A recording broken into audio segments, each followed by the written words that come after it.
What the small, short man with no appearance and no personality is going to need to survive, or to even enter temporarily, conditionally, the presence of most women socially, is somebody to walk him through it. The better looking man, the more personable man, to walk him through it and justify his being there.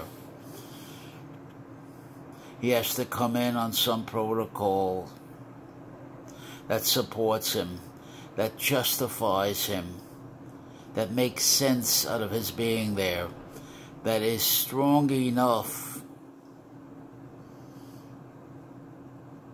of a coercion to the presence, that it overcomes temporarily and very conditionally, as I said before, his hideous appearance.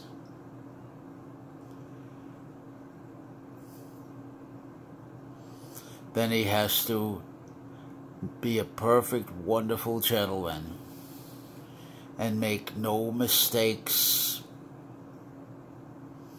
in Proximus, the use of space, and rhetoric, the art of persuasive conversation.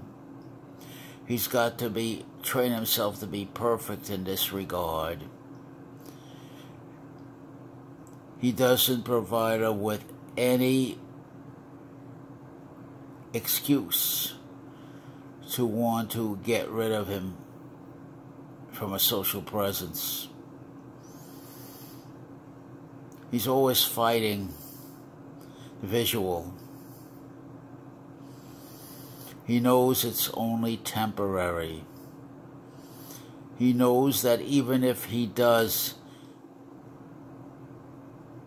approximate a small amount of rapport, he's going to have to share her. He also knows there's no such thing as humanism, altruism, consolation, fair level playing field, winner take all.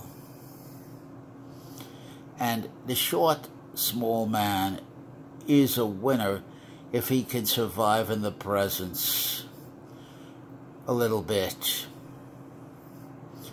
And he uses the Brian comeback method. This is where he has a diary, and he enters in that diary: today I took and got one smile from a woman. I took and got it.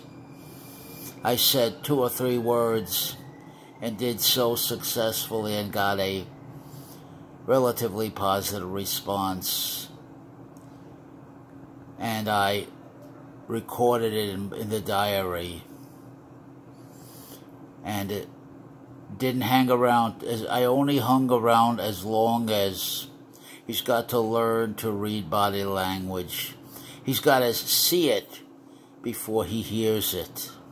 He's got to see no in the behavior and the body language before he hears it in the voice. It's before he hears the command no. No means no. He's got to know how to get out fast. He's always ready to get out. But he doesn't get out like a sucker. He's got contingency go-to-hell plans. He's got other plans. That's why he realizes you never become addicted to the presence. There are others. Everybody can be substituted for. Nobody is necessary. He's got to be his own man, stand on his own feet, own 2 feet.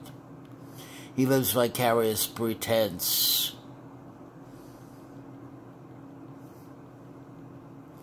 He lives in dreams and delusions that he is fully in control of.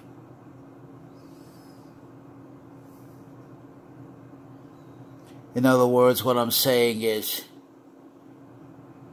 he gives himself the Thomas method. That is, he gives to himself, he learns how to give to himself what a society will never give him because of because of his hideous, ridiculous appearance as the man in pillory, as a social pariah, as Quasimodo man.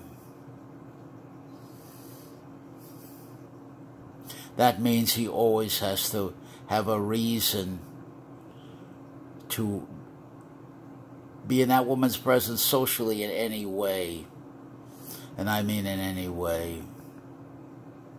And then what he has to do is, from that point, if we can get to that point, if the TDH will make an introduction and support him and open the door for him, or any other reason, then he inches his way through 500 yards of pure shit to survive.